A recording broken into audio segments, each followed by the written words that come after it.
হে জগতবাসী, আজ আমি শামীম আলী চিশতি আপনাদের সামনে যে আলোচনা নিয়ে আসলাম, যে বেশ কিছুদিন ধরে এই আলোচনাগুলো করছি, যে মানুষ স্বপ্ন না বোঝার কারণে অনেক বিপদগ্রস্ত হয়ে থাকে। তো স্বপ্ন জিনিসটা যদি আমরা বুঝতে পারি তাহলে অনেক বিপদ থেকে আমরা এড়িয়ে থাকতে পারবো। যেমন একটি বিষয় হলো যে আপনি দেখছেন যে আপনার বিবাহ হচ্ছে, কিন্তু আপনার সন্তানাদি আছে, আপনি বিবাহ করেছেন আরও 20 বছর আগে, কিন্তু এখন দেখতেছেন আপনার বয়স যখন 65-70 হয়ে গেছে, এখন আপনি দেখতে পাচ্ছেন যে আপনাকে নতুন জামা কাপড় পরাইতেছে, সাদা পাঞ্জাবি, সাদা লুঙ্গি, সাদা টুপি আপনাকে পরানো হচ্ছে, আর আপনি বুঝতে পারছেন যে আপনার বিবাহ হইতেছে। তখন আপনাকে অনেকে গোসল করায় দিতেছে, কেউ আপনাকে সাবান দিয়ে ডলে দিচ্ছে, এরপরে পাঞ্জাবিগুলো পরাইয়া দিচ্ছে, এরপর আপনি রওনা দিয়েছেন বরযাত্রী নিয়ে। এই স্বপ্ন যদি আপনি দেখেন তাহলে কি বুঝবেন? এটা বোঝার হলো যে আপনার সাথে বরযাত্রী কারা। এই বরযাত্রীগুলো হলো আপনি যখন পালকিতে বসবেন বা লাশের খাটের মধ্যে যখন একজন মানুষ থাকে, এই লাশটিকে অনেক মানুষে কালেমা শাহাদাত পড়তে পড়তে কাঁধে করে নিয়ে যায়। যখন আপনি দেখবেন সাদা পোশাক পরে আপনাকে পালকি দিয়ে নেওয়া হচ্ছে, তখনই আপনি বুঝবেন এটা কি, আমি তো 20 বছর আগে বিবাহ করেছি, আমার মেয়েটাকেও বিয়ে দিয়েছি, কিন্তু আমি বিবাহ করলাম কেন? তার মানে আপনি পরপারে চলে যাবেন, আপনার সময় একদম কম। যদি আপনি এই স্বপ্নটা দেখে থাকেন রাতের 1টায়, তাহলে আপনার হাতে 5 মাস সময় পুরোপুরি নেই। যদি আপনি 4টার পরে দেখেন, আপনার হাতে 2 সপ্তাহ পুরোপুরি সময় নেই। যদি আপনি দেখেন সামনে বা সকালে ঘুম থেকে ওঠার আগে যদি দেখেন, তাহলে আপনার হাতে একদম স্বল্প সময় আছে। খুব সাবধান হয়ে যেতে হবে, আল্লাহর ইবাদতে মশগুল হতে হবে। এই গেল পুরুষের সাইড। এবার আসি মেয়েদের সাইড।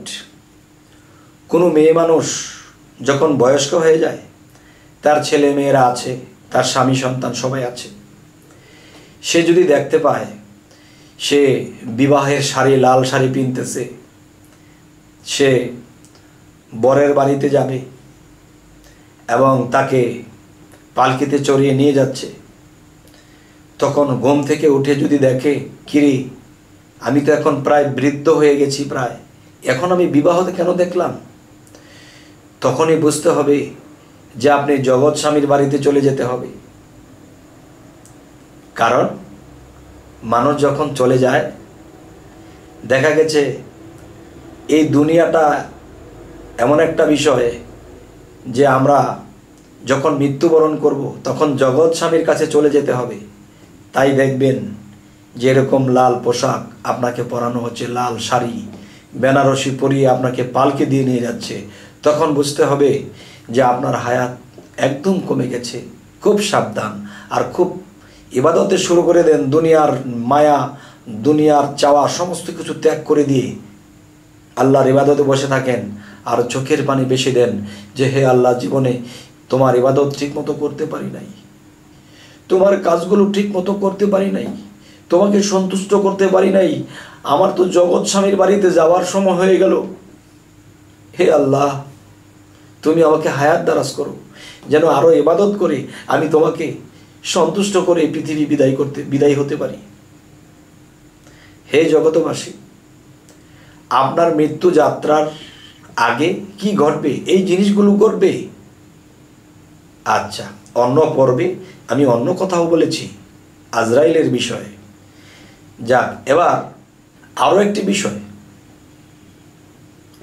মানুষ যখন বিপদে পড়ে তখন আল্লাহকে ডাকে, বিপদগ্রস্ত হইলে মানুষ আল্লাহকে ডাকে। তো এখন দেখা যায় কারো কোনো বিপদ নেই, সে যখন মনে চায় তখনই আল্লাহকে ডাকে, চোখের পানি ঝরায়। তাহলে বিপদে পড়লে যারা ডাকে এরাও আল্লাহর বান্দা, আর যারা সর্বসময় বিপদ ছাড়াই ডাকে এরাও আল্লাহর বান্দা। এরা শ্রেষ্ঠর কাতারে আর এরা নিকৃষ্টের কাতারে। যে বিপদগ্রস্ত হয়ে আমাকে ডাকে, আরেকজন সে সবসময় ডাকে। তবে আমি বলবো যে সবসময় ডাকার অভ্যাসটা করতে হবে আমাদের সকলের। হাতে করতেছি আমরা গৃহের কর্ম, অফিসের কাজ, ব্যবসা বাণিজ্য, কিন্তু অন্তরের মধ্যে, সেই কালবের মধ্যে আমাদের সেই জিকিরের ধ্বনি সবসময় থাকতে হবে। হে জগতবাসী, আরও একটি কথা হলো কি, আরও একটি কথা হলো যে এটা তো আমার নিজের মৃত্যুর ইঙ্গিত, কিন্তু এখন আমার বাবা আছে, মা আছে, আমার মুরব্বীজন আছে। এখন তাদের মৃত্যুর যদি সময় হয় তখন আমি কি করে বুঝবো, কি করে জানবো?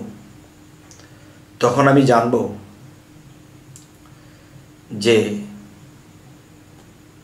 আমি দেখতেছি আমি মারা গেছি কিংবা আপনি মারা গেছেন। এখন মারা যাওয়ার পরে আপনি দেখতেছেন আপনাকে গোসল দিচ্ছে, আপনার জন্য মানুষে আশেপাশে কাঁদতেছে। এরপর আপনি দেখতেছেন যে আপনার আত্মীয় স্বজন আরও আসতেছে, আপনাকে জানাজা দেওয়ার জন্য নিয়ে যাইতেছে। এই দৃশ্যটা যদি কেউ দেখেন তাহলে কি বুঝবেন? আপনার নিকটস্থ কোনো লোক, আপনার বন্ধু বান্ধব হতে পারে, মানে ঘনিষ্ঠ বন্ধু, আর না হয়তো হতে পারে আপনার আত্মীয় স্বজন, আর না হয়তো আপনার জাত বংশের মধ্যে কেউ, তিনি মৃত্যুবরণ করবেন। তাহলে এটা এভাবে দেখালো কেন? এটা দেখানো হলো, আমাকে দিয়ে অন্যেরটা বোঝানো হলো যে দেখো যে তোমার ইমুক চলে যাওয়ার সময় হয়ে গেছে, সে চলে যাবে। আর সেটা দেখলো কি দিয়ে?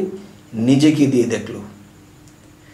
যদি অন্য কেউ মারা গেছে, দেখতে পাচ্ছেন স্বপ্নে একজন লোক মারা গেছে, মারা যাওয়ার পরে তাকে দাফন কাফন করতেছে, তাকে সমস্ত কিছু সেরে তাকে জানাজা দিতে নিচ্ছে, তখন এই ইঙ্গিতটা কি? সেই লোককে আপনি দেখলেন কেন? এই লোককে এত কিছু গোসল টোসল দিয়ে একে নিয়ে জানাজার মাঠে নিয়ে গেছে, কিন্তু ঘুম থেকে উঠে দেখছেন কিরে ইমুকে তো মারা গেছে, কিন্তু দৌড়ে বাজারে গিয়ে দেখেন সে বাজার করতেছে। তাহলে দেখলাম সে মারা গেল, অথচ সে বাজার করতেছে। তাহলে সে তো জানে না, আর সে তো এটা দেখেনি, আপনি কেন দেখলেন? তাহলে জিনিসটা আপনার সময় হয়ে গেছে। আল্লাহ বহুভাবে ইঙ্গিত দিয়ে থাকে, আর এই ইঙ্গিত যারা বুঝতে পারে এবং বুঝতে পেরে যারা নিজেকে সংযত করে চলতে পারে তারাই জ্ঞানী। আর জ্ঞানীর আরেক নাম হলো আলেম। যেমন এই পৃথিবীতে বলা হয় ইমুক আলেম, ইমুক মাওলানা, ইমুক আলেম। না বাবা, আলেম শব্দের অর্থ জ্ঞানী আর এলেম শব্দের অর্থ জ্ঞান। তাহলে হাদিস পড়েছে, কোরআন পড়েছে, সে কিন্তু জ্ঞানী না। জ্ঞানীকে যে আল্লাহর তরফ থেকে খবরাখবর পায়, ওহি এলহামকে বুঝতে পারে এবং বুঝে মানুষকে সুপথ দেখায় এবং নিজে সুপথে থাকে, এবং তিনি সতর্কবাণী পায়, নিজে সতর্কে চলে এবং অন্যকে সতর্ক করে, তিনি হয়তো জ্ঞানী। তিনি আল্লাহর থেকে এলমে লাদনির মাধ্যমে সে খবরাখবর পায় তার কোন দিন মৃত্যু হবে এবং কার মৃত্যু হবে, এবং মৃত্যু হলে আত্মাটা কোথায় যাবে, সমস্ত কিছু যিনি বলতে পারে, দেখতে পারে, তিনি হলেন জ্ঞানী। এটাই আমি জানি। এখন আপনি কি বলেন? হে দর্শক বিন্দুরা, আমার এই কথাগুলো আপনারা কি বলেন? মূলত জ্ঞানী কে? যে আগম নিগমের খবর পায়, যে গুপ্ত খবর পায়, তিনি তো আলেম, তাকেই তো আলেম বলা যায়। তবে হে জগতবাসী, জানি না আমার এই আলোচনায় আপনাদেরকে কতটুকু আত্মার খাদ্য দিতে পেরেছি জানি না। তবে এই কথাগুলো একটু নলেজে রাখবেন, তাহলে মৃত্যুর আগে আপনার খবরটাও আপনি জেনে যাবেন। এই দেখেন, পৃথিবীতে বহু আউলিয়ারা মৃত্যুর আগে বলে গেছে আমি অমুক দিন চলে যাব, ঠিক সে অমুক দিনই সে চলে গেছে। কেন? তাকে দেখানো হয়েছে, সে স্বপ্ন, ওহি, ইলহাম সে বুঝতে পেরেছে। যেমন মনে করেন, একদল আলেম, একদল মুসল্লিরা বলে কি, ওহির দরজা বন্ধ। নবীর কাছে ওহি আসতো, ওহির দরজা বন্ধ। ওহির দরজা বন্ধ এই জন্য কি স্বপ্ন দেখা বন্ধ? না। তাহলে আল্লাহর তরফ থেকে ওলিয়া আউলিয়াদেরকে খবর দেওয়া হয়, এটা কি বন্ধ? না। খবরের আরেক আরবি শব্দ হলো ওহি, মানে আল্লাহর তরফ থেকে খবর পাইতো। এই খবর কে আনতো? এই খবর আনতো জিব্রাইল। তাহলে জিব্রাইল কি মারা গেছে? না। নবী ইন্তেকাল করেছে, আড়াল হয়ে গেছে। এখন নবীর কাছে খবর আনতো কে? জিব্রাইল। জিব্রাইল যদি না মারা যায়, তিনি যদি বেঁচে থাকেন, তাহলে এখনো ওলিয়া আউলিয়াদের কাছে এই গুপ্ত খবর আনতেছে। এই জন্য বলি, হে জগতবাসী, নিজের মৃত্যুর খবর নিজেই পাবেন, আপনার আত্মীয় স্বজনের মৃত্যুর খবর আগেই পাবেন। তবে এই জ্ঞানীটা আপনাকে হতে হবে, আল্লাহর সাধনা করতে হবে, ভালো কামাল মুর্শিদের হাত ধরতে হবে। অবশ্যই আপনারও সম্ভব। তবে হে জগতবাসী, তো আজকের এই আলোচনা কেমন লাগলো অবশ্যই জানাবেন, এবং যারা আমার এই চ্যানেলে নতুন তারা অবশ্যই সাবস্ক্রাইব করবেন। পরবর্তীতে যে স্বপ্নর ব্যাখ্যার যে সিরিয়াল নিয়ে আসছি, ওগুলো আপনারা পেয়ে যাবেন। তো সকলেই ভালো থাকবেন। আল্লাহ হাফিজ।